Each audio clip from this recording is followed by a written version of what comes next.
ইসলামী আন্দোলনের, যুব আন্দোলনের, ছাত্র আন্দোলনের মনে রাখতে হবে রুহানিয়াত ও জেহাদের সমন্বিত প্রয়াস। বলা যাবে না কিন্তু, এটা ভুলে যায়, এটা আলোচনায় কম আসে। রুহানিয়াত ও জেহাদের সমন্বিত প্রয়াস। এই যে আজকে শুনলাম এত কর্মসূচি, সারাদিন এই কর্মসূচি, কিন্তু নিজেকে গড়ার কোনো কর্মসূচি শুনি নাই। কিন্তু ভুল হইতে পারে আমার, এতক্ষণ যা শুনলাম সব সমাজ গড়ার, দেশ গড়ার, কিন্তু নিজেকে গড়ার কোনো কর্মসূচি, এটা আপনাকে দল বাড়াবার লেকিন নিজেকে গড়ার কর্মসূচি আমি যতক্ষণ শুনছি ততক্ষণ শুনিনি। কু আনফুসাকুম আহলিকুম নারা, প্রথম মনে রাখতে হবে নিজেকে বাঁচাও আহলকে বাঁচাও, নিজেকে বাঁচিয়ে আহলকে বাঁচাতে হবে। রুহানিয়াত ভুলবেন না, এটা ভুললে সব শেষ হয়ে যাবে, থাকবে না একদিন। আমরা সাহাবাদের অনুসারী, এই কথা ভুললে চলবে না। আকায়েদের মাসালাগুলি বারবার স্পষ্ট হতে হবে। এই আকায়েদের মাসালা স্পষ্ট না হওয়ার কারণে আমাদের নিজেদের আকায়েদের মধ্যেও কেমন নড়বড় শুরু হয়ে গেছে। আকায়েদের মাসালায় কারোর সাথে কোনো ছাড় হয় না, ইমানের ব্যাপারে কোনো ছাড় হয় না। আকায়েদ এই মাসালার ব্যাপারে কারোর সাথে কোনো সমঝোতা হতে পারে না। আপনি কিভাবে সমঝোতা করবেন যদি কেউ আল্লাহকে এক না মানে? আপনি কিভাবে সমঝোতা করবেন যদি নবীকে শেষ নবী না মানে? আমাকে বলুন, আপনি কিভাবে সমঝোতা করবেন যারা নবীকে মাসুম না মনে করে? আপনি কিভাবে সমঝোতা করবেন যারা সাহাবাই কেরাম রিদওয়ানুল্লাহি তাআলা আজমাইনদেরকে মিয়ারে হক না মনে করে? দেখেন, ইসলামী আন্দোলনের কি উদ্দেশ্য আমি জানি না, আপনাদের কি উদ্দেশ্য জানি না। আমি মনে করি আমরা ইহকাল এবং পরকালে মুক্তি চাই, আমরা জান্নাতে যেতে চাই, জাহান্নাম থেকে নাজাত চাই। আর ইসলাম অনুযায়ী চললে ইহকালেও মুক্তি, আখেরাতেও মুক্তি পাই, এর জন্য এইটা করি। কিন্তু আমি আখেরাতকে বাদ দিয়ে শুধু জাগতিক চিন্তা আমি করতে পারি না। হাজারো নজির আপনাদের মধ্যে আছে। আপনারা জানেন সাহাবারা বলছি, ইয়া নবী আল্লাহ, আমি শহীদ হলে কি পাবো? তাহলে জান্নাত পাবো। এই কথা বলেন নাই, তুমি শহীদ হইলে তোমার দ্বারাই দেশের এই হবে, এই হবে, এই হবে, এই হবে, এই হবে, এই হবে। বুখারীর মধ্যে রাওয়ায়াত দেখছেন, উমাইর রাদিয়াল্লাহু তাআলা খাজুর খাইতেছিলেন, নবী আলাইহিস সালাতু ওয়াস সালাম বললেন, ওই জান্নাতের অগ্রসর হও যার প্রশস্ত আসমান এবং জমিন পরিমাণ। উমাইর রাদিয়াল্লাহু বলেন, বাহ বাহ, তুমি বাহ বাহ করলে কেন? ওইটার আশা করতেছি। নবী আলাইহিস সালাতু ওয়াস সালাম ওই জান্নাতের আশা করতেছি এই কথা বলার কারণে, হ্যাঁ তুমিও তো সেইটারই অধিকারী, তুমি তো সেইটারই আহাল, সেখানেই যাবা। উমাইর রাদিয়াল্লাহু তাআলা আনহু, কি উমাইর রাদিয়াল্লাহু তাআলা না? ঠিক আছে না হাদিস? হ্যাঁ, উমাইরই। তিনি খাজুরকে ফেলে দিয়ে ঝাঁপিয়ে পড়ছেন, শহীদ হয়ে গেছে। আশা কি ছিল ভাই? কথা বলেন না কেন? এক সাহেব বলেন, ইয়া নবী, আমি ঈমান আনলে কি হবে? আমি ঈমান আনলে হবেটা কি? বলে জান্নাত পাবা। বলতে আবার কলেমা পড়েন। দেখেন, জান্নাতের সব সুসংবাদ, ঈমান আনলে এই জান্নাত, ভালো কাজ করলে এই জান্নাত, অথচ জান্নাতের সেই আগ্রহ আমাদের মধ্যে নেই। এটা কিন্তু ঈমানের খতরা। আমাদের মূল টার্গেট থাকতে হবে জান্নাত জাহান্নাম, আল্লাহর রেজা। যদি এই মূল উসুল ঠিক থাকে তাহলে সব জায়গায় মিলবে, আর এই মূল ভিত্তি যদি না থাকে তাহলে সব জায়গায় গ্যাঞ্জাম লাগবে। সব জায়গায়, কোনো জায়গায় গ্যাঞ্জাম ছাড়া থাকবে না। জাকি জাল জানেন? জাকি জাল বুনতে দেখছেন? যদি গোড়ায় কোনো এক জায়গায় গলত হয়, মাল্লা কলে মাল্লা উল্লেস, বরিশালের ভাষায় মাল্লা উলে গেছে, এটা আপনারা অনেকেই বুঝবেন না। একটা গড় আছে, মাল্লা মানে গড়, জালে একটা গড় আছে। ওই গড় যদি প্রথম একেবারে সেখানে সূচনা, সেখানে যদি ডিস্টার্ব হয় তাহলে গোড়ায় যত বড় বানান সব জায়গায় ডিস্টার্ব হবে, জাল ঠিক মতো মেলবে না। এটা আমার গোড়ায় গলদ, একটা শব্দ আছে না? কিসে গলদ ভাই? যদি গোড়ায় গলদ হয় আগায় সেই গলদ সারা যায় না। আর যদি গোড়া ঠিক থাকে আগায় যতই গলদ হোক না কেন সারা যায়। কিন্তু গোড়ায় গলদ লাগবে না। ঈমান গোড়া, এখানে গলদ রাখবেন না। আকীদা বিশ্বাস গোড়া, এখানে ছাড় দিবেন না। আহলে সুন্নাত ওয়াল জামাতের আকীদার উপরে দুনিয়ার সমস্ত কিছু লয় হয়ে যাক না কেন, মজবুত থাকবেন, ভুলবেন না। এই সমস্ত জায়গাগুলি নাড়াবার জন্য খুব চেষ্টা চলবে, এরকম ঝাঁকান দেবে, ঝাঁকি দেবে। আমরা বিশ্বাস করেন আজকে যদি আমি এই সমস্ত কথা না বলি, তা আমার চেয়ে ভালো লোক বাংলাদেশে অন্য কেউ থাকবে না, দেখবো সব জায়গায় প্রশংসা আর প্রশংসা। এর জন্য আমার নামে বদনাম বাড়ি করে দেয়, এই হলো সবচেয়ে বড় মানে কি জানি ঐক্যের বাধা। অথচ আমরা ঐক্য করার জন্য হাজারো থিম থিওরি দিয়েছি, আর যারা ঐক্য ঐক্য বলে তারা কিন্তু কোনো থিম থিওরি দেয়নি। খুব খেয়াল করে দেখেন, খুব গভীরভাবে দেখেন, একদলে শুধু ঐক্য ঐক্য ঐক্য ঐক্য, কিন্তু ঐক্যর পদ্ধতি কি, প্রক্রিয়া কি, পন্থা কি, আপনি দেখেন তো এরকম কোনো পদ্ধতি দিচ্ছে কিনা, খুব খেয়াল করে দেখেন তো গভীরভাবে। কিন্তু আমরা তো পদ্ধতি পাতায় দিছি ভাই, যে ঐক্য হবো যদি আমাদের ছাড় দেওয়ার দরকার হয়, আমাদের কিছু ফেলে দেওয়ার দরকার হয়, বাদ দেওয়ার দরকার হয়, সব কিছু দিয়ে দেবো, সমস্যা কি। কিন্তু যারা ঐক্য ঐক্য আমরা বলি, অনেকেই কিরকম কথা বলছে, তার মানিটা কি আপনি একদিন চিন্তা করছেন? আমি তো প্রেশান হয়ে যায়, মানুষগুলো এত বোকা হয় কিভাবে। আমি আপনার সাথে যাব, আমি আগে রুট বাতায় দিছি, আমি প্ল্যান বলছি এই পদ্ধতিতে যাব, অথচ আপনি আমার সাথে যাব যাব যাব যাব, কিন্তু কোনো রুট নেই, পদ্ধতি নেই, পন্থা নেই। তার মানিটা কি? সময় ক্ষেপণ করা, আমাকে বিভ্রান্তির মধ্যে ফেলে দেওয়া। এগুলো হুঁশ রাখতে হবে, চৌকাশ থাকতে হবে, খেয়াল রাখতে হবে, খুব খেয়াল রাখতে হবে। রুহানিয়ত জিহাদের সমন্বিত প্রয়াস, ভুললে চলবে না। রুহানিয়ার সামনে, এরপরে জেহাদ। রুহানিয়ার ছাড়া কোনো জেহাদের দাম নেই। বুখারীর মধ্যে রওয়ায়াত আসছে, কিয়ামতের ময়দানে আল্লাহ পাক এক শহীদকে ডাকবেন, শহীদ এদিকে আসো, আসবে, তার কাছে সমস্ত নেয়ামাত উপস্থাপন করবেন। এর মোকাবেলায় কি করছো? বলে আল্লাহ গলা কাটাই দিছি।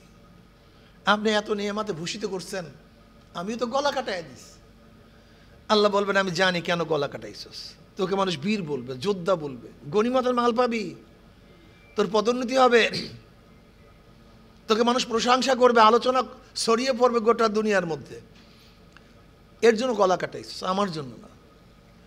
এরপর আল্লাহ পাক বলবে ধর ধর এইটারে, ওর হাত পার মধ্যে জাহান্নামের শিকার লাগা, টানতে টানতে জাহান্নামে নিক্ষেপ কর।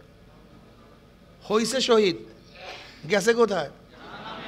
এই কলবটা ঠিক করে নেই, এই কলবটা ঠিক ছিল না, সব ঠিক ছিল, যোদ্ধা ছিল, বীর ছিল, সব ছিল, কিন্তু কলবটা ঠিক নেই। অথচ কলবের আলোচনা আজকে আমাদের মধ্যে নেই,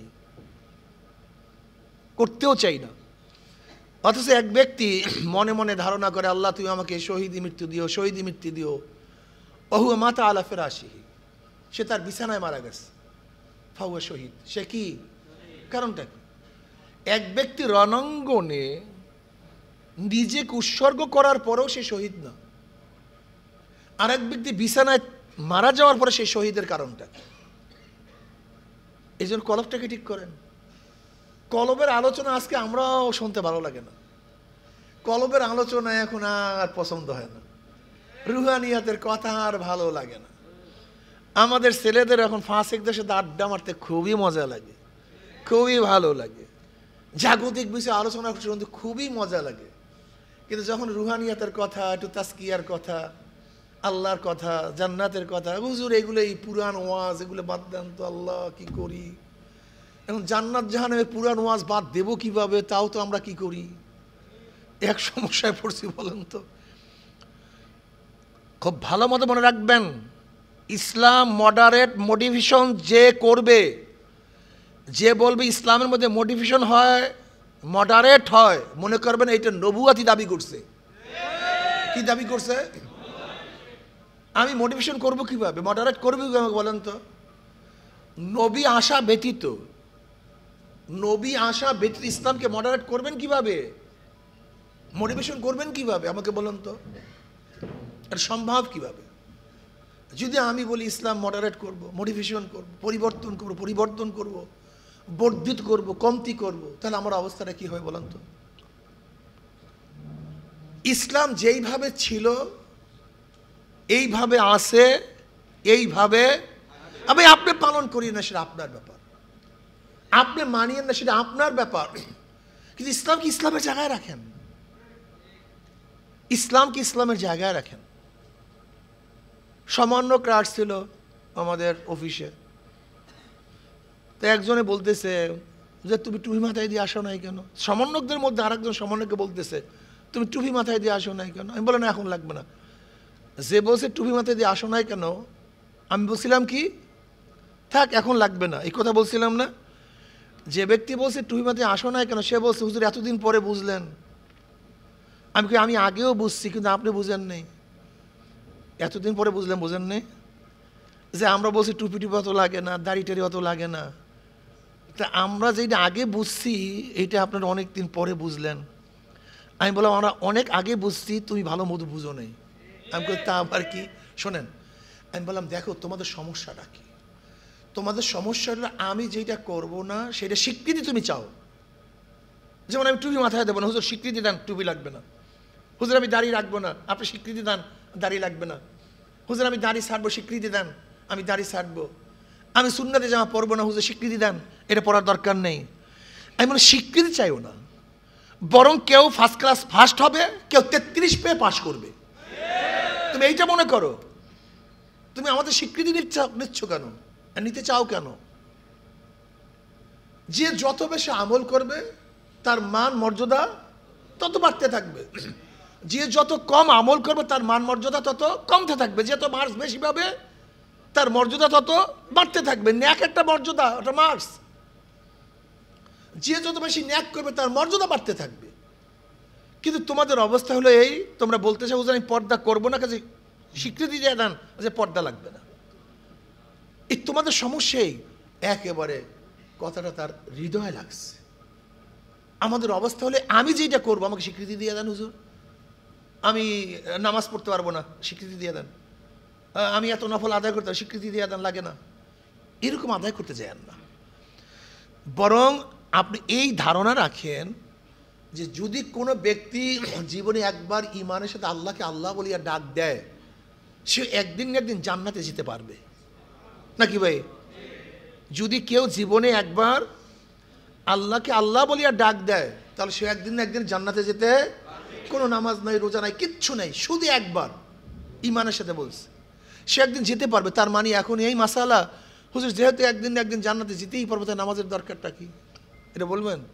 রোজার দরকারটা কি? এই কথা কোনো পাগলেও বলে? ভাই এইটি হলো একেবারে জান্নাতে যাওয়ার শেষ স্তর, কিন্তু গুথা আছে, অনেক অনেক কঠিন শাস্তি আছে। 33 পাইলেও 5 করবে না আমরা তা বলছি না, কিন্তু তার মানে হলে 33 পাবা এই চিন্তায় তুমি থাকবা। আমাদের তো উচিত হলো তুমি গোল্ডেন প্লাস পাও, ভালো রেজাল্ট করো। কিন্তু তোমাদের অবস্থা হলে হুজুর এই আমি ঘোরাফেরা সব কিছু করবো, খেলাধুলা সব কিছু করবো, কাজে আমাকে বললেন সব কিছু ঠিক আছে, এগুলো কোনো কিছু বাদ দেওয়ার দরকার নেই। এরকম যেরকম একজন ছাত্র গভর্নমেন্ট হওয়ার জন্য যথেষ্ট, ঠিক আমরাও আমাদের মনের মধ্যে ধারণা করি হুজুর আমরা যা কিছু করি সব স্বীকৃতি দিয়ে দেন, এত কিছুর প্রয়োজন নেই। যদি এরকম হয় তাহলে আমার সে বাজে ওস্তাদ আর দুনিয়াতে কেউ নেই। যেমন একজন ওস্তাদ একজন ছাত্রকে 33 পর্যন্ত সীমাবদ্ধ রাখতে চায় না, ভালো ওস্তাদ চায় তার তারাক্কি হোক। ঠিক একজন ভালো দায়ী চায় আমি যাকে দাওয়াত দেই তার জন্য তারাক্কি হয়। 8টা জান্নাত, 8টা জান্নাতটা কি বলতে পারেন? 8টা জান্নাত কি? এটা 8টা তফকা। যেমন golden A plus, A, B, C, এগুলি কি? এগুলি একটা তফকা, একটা মান। ঠিক 8টা জান্নাত, 8টা মান। 8টা জান্নাত মানে 8টা মান। নবী আলাইহিস সালাতু ওয়াস সালাম ফরমান এক একটা মানের মধ্যে আরেকটা মানের পার্থক্যটা কি? নবী আলাইহিস সালাতু ওয়াস সালাম ফরমান এক জান্নাতের মধ্যে আরেক জান্নাতের পার্থক্য আসমান এবং জমিন যেইভাবে পার্থক্য, এইভাবে পার্থক্য। আমরা চাই যুব আন্দোলনের প্রত্যেকটা ছাত্র, প্রত্যেকটা কর্মী ফার্স্ট ক্লাস ফার্স্ট হবে, গোল্ডেন এ প্লাস পাবে। তার নিজেরা সংশোধন হওয়ার ভিত্তিতে এই জাতিকে সংশোধন করবে। রুহানিয়াত ও জেহাদের সমন্বিত প্রয়াস ভুলবেন না। জোয়ারে গাও ভাসায় দেন না, জোয়ারে গাও ভাসায়েন না। জোয়ারে ঘাও ভাসাবার দল ইসলামী আন্দোলন বাংলাদেশ না, এরা হকের উপরে থাকে। যেখানে হক আছে সেখানে তারা আছে, যেখানে হক নেই সেখানে তারা নেই। মনে রাখবেন, আল্লাহ না করে যদি শুধু ক্ষমতার পাগল হন তাহলে আদর্শ নীতি ঠিক রাখতে পারবেন না। যদি আদর্শ নীতির পাগল হন, আজকে হোক কালকে হোক, একদিন একদিন ক্ষমতা জিতেই পারবেন ইনশাআল্লাহ। খবরদার তড়িঘড়ি করবেন না কোনো জিনিসে, তড়িঘড়ি করার কোনো সুযোগ নাই। খেয়ালের সাথে কাজ করতে হবে, জোশের সাথে হুশ, হুশের সাথে জোশ, দুইটা জিনিস লাগবে। আজকে আমাদের বর্তমান অবস্থাটা কি, দেশের অবস্থাটা কি, সমাজের অবস্থাটা কি, মানুষের চাহিদাটা কি, এগুলি সব আপনাদের নখদর্পণ থাকতে হবে। দাওয়াতের একটা প্রক্রিয়া হলো এই যে জনাবে মুহাম্মদ রাসূলুল্লাহ সাল্লাল্লাহু আলাইহি ওয়াসাল্লাম আল্লাহর কাছে ভালো নেতা চাইছেন।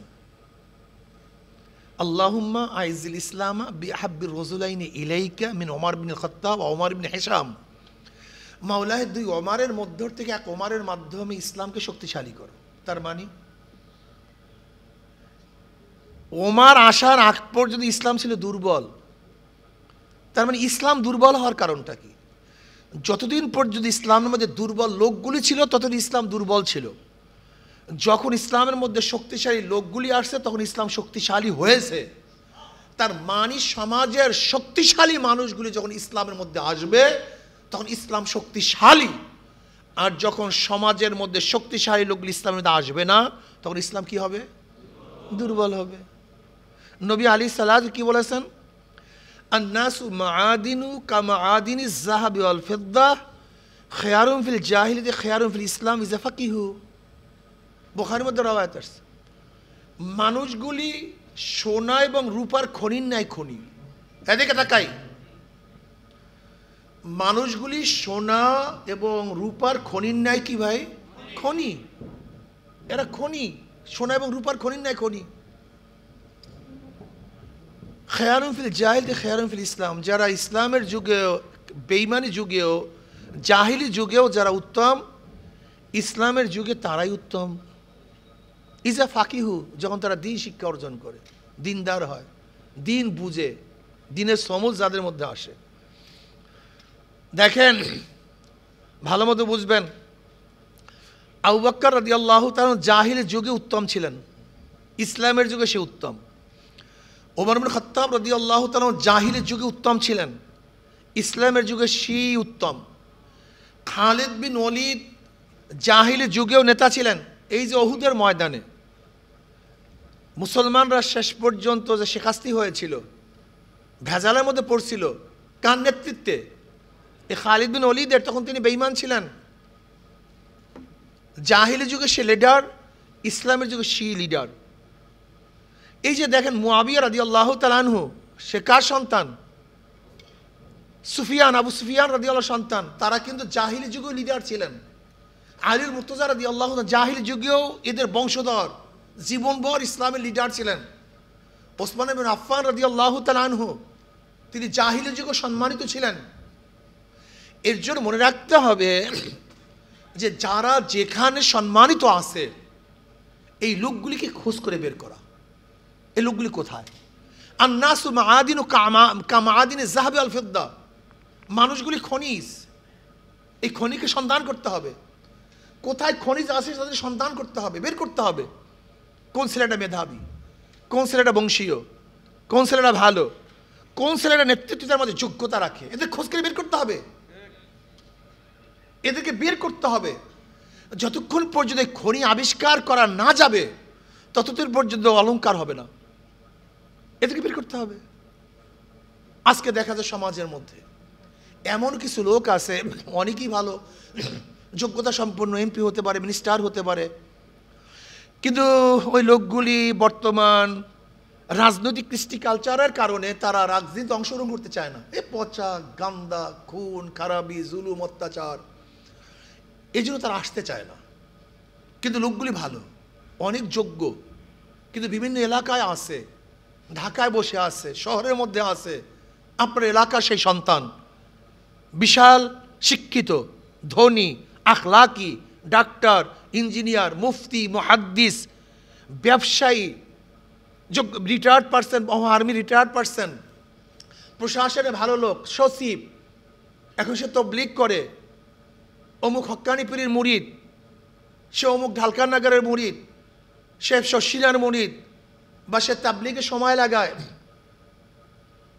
সে যাত্রাবাড়ির মুরিদ, হজরতের সাথে সম্পর্ক রাখে, এরকম একজন ভালো ব্যক্তি, যোগ্যতা সম্পন্ন, আমার দলের না, আমার পীর ভাই না, কিন্তু লোকটা যোগ্য।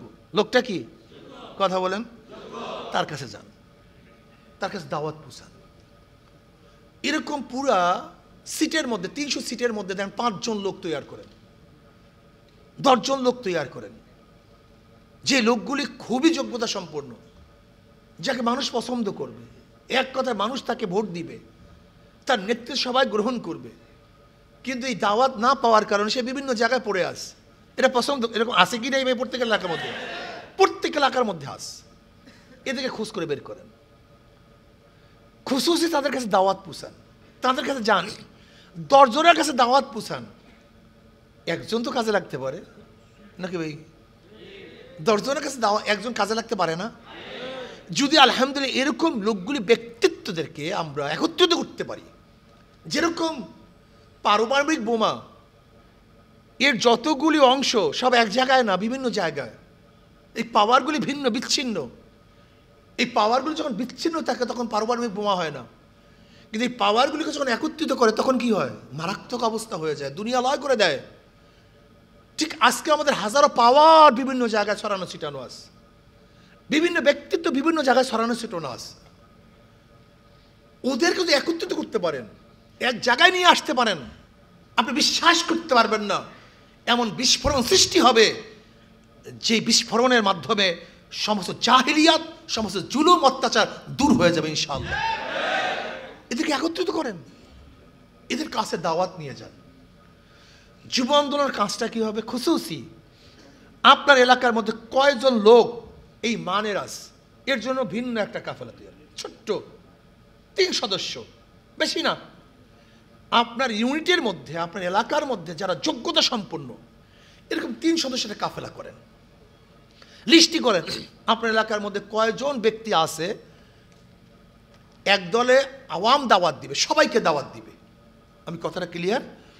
আর 2-3 জন, মাত্র 2-3 জন ব্যক্তি আপনাদের টিমের মধ্যে যারা চৌকাশ, যারা যোগ্যতা সম্পন্ন, এরকম 3 জনের সমন্বয় আপনাদের যুব আন্দোলন থাকবে এরকম ব্যাপারটা না। আপনাদের পুরো সংগঠনের মধ্যে যেখানে যে আসে না কেন, এদের মধ্য থেকে 3 সদস্য বা 5 সদস্যের একটা টিম করবেন। এদের কাজই হবে লিস্টি করা, আমার এই কনস্টিটিউশনের মধ্যে কতগুলি লোক যোগ্যতা সম্পন্ন আছে, কোথায় তারা থাকে, এদেরকে লিস্টি করে এদের কাছে দাওয়াত পৌঁছানো। ইনশাআল্লাহ যদি 10 জন টার্গেট নিয়ে নামেন, যদি আল্লাহ সেখান থেকে একজনকে কবুল করে, আমরা কিন্তু সাকসেস। ইসলামী আন্দোলনের সবচেয়ে দুর্বলতাটা কি? ইসলামী আন্দোলনের কাজ কর্ম, তাদের কর্মসূচি, তাদের প্রতি মানুষের আকর্ষণ আলহামদুলিল্লাহ আকাশচুম্বী।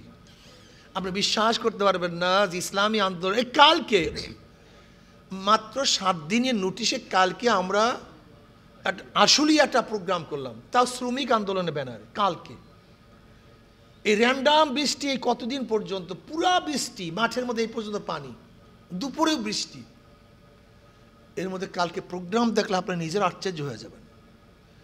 গত পরশু বৃহস্পতিবার হিজলা প্রোগ্রাম করলাম, 3-4 দিন, তা ইসলামী আন্দোলনের প্রোগ্রাম, ইসলামী আন্দোলনের নামে গণসমাবেশ। 3-4 দিন না 5 দিন পর্যন্ত পুরা বৃষ্টি, মাঠের মধ্যে এই পর্যন্ত পানি। সুবহান আল্লাহ। আমি রাত্র 9:30 উঠলাম, না জানি কয়টায়, 9:30 9:30 উঠছি, পুরা মাঠ, বিশাল মাঠ, পুরা মাঠ প্যাকড আপ, পুরা মাঠটা প্যাকড আপ। তার মানিটা কি? তার মানিটা কি? আপনাদেরকে মানুষ চায়, গ্রহণ করছে, আপনাদের কাছে আসতে চায়। এখন দরকার পিলার। পিলার বুঝেন? আমাদের কাওরামুন হুজুর রহমতুল্লাহ আলাই বারবার একটা কথা বলতেন যে দেখো, সাগরের মতো একটা বাঁশ গাঢ় ভালো মতো, যদি সাগরতে বাঁশ গাঁটতে পারো, দেখবে বাঁশের সাথে আস্তে আস্তে কচুটি পানা ঘুরতে করতে জমতে জমতে বিশাল, কথাটা বোঝাতে পারিনি, এক বিশাল স্তূপ হয়ে যাবে। ঠিক আপনাদের দরকার এরকম লিডার, প্রত্যেক একটা পিলার, এই পিলারকে কেন্দ্র করে এলাকার সবাই ঘুরতে থাকবে। যে কোনো সমস্যা সমাধান তারা দিবে। একজন বিপদে পড়বে, সবাই পরিকল্পিতভাবে তার কাছে যাবে। একজন সমস্যা আছে, তার সমস্যা সলভ করার জন্য কি কি পদক্ষেপের প্রয়োজন তারা এটা গ্রহণ করবে। নেতা যদি সৃষ্টি করতে পারেন, ইসলামী আন্দোলনে নেতা যদি সৃষ্টি করতে পারেন, ইনশাআল্লাহ আমি বিশ্বাস করি ইসলামী আন্দোলনের যদি যোগ্য নেতা সৃষ্টি করতে পারেন, তাহলে আমাদেরকে গ্রহণ করবেই করবে ইনশাআল্লাহ। এটা বিশ্বাস করেন আপনারা। ইসলামী আন্দোলন এমন এক সংগঠন, যে সংগঠনের মধ্যে সমস্ত শ্রেণীর লোক আছে। এখানে কমিয়ার আলেমরা আছে, কমিয়ার ছাত্ররা আছে, আলিয়ার আলেমরা আছে, আলিয়ার ছাত্ররা আছে, কলেজ, ইউনিভার্সিটি, মেডিকেল, এখানে তবলিগ, আহলে হক, সমস্ত মানুষ, শ্রমিক, কামার, কুমার, ঋষি, চামার, সমস্ত মানুষের অংশগ্রহণ ইসলামী আন্দোলনের প্রতি আছে। আপনি কি ভাবছেন ইসলামী আন্দোলনটাকে? সমস্ত মানুষ সমভাবে এটাকে গ্রহণ করেছে, সমভাবে। কিন্তু ইসলামী আন্দোলন বাংলাদেশ যদি আলহামদুলিল্লাহ নেতৃত্ব সৃষ্টি করতে পারে, নেতৃত্ব প্রদান করতে পারে, তাহলে আগামী বাংলাদেশ ইসলামী আন্দোলনের কোনো সন্দেহ নেই। এর জন্য যুব আন্দোলনের মূল কাজটাকে, যুব আন্দোলনের মূল কাজটাই হলো নেতা সৃষ্টি করা। যুব আন্দোলন থেকে নেতা সাপ্লাই দিবে, নেতা সাপ্লাই দিবে।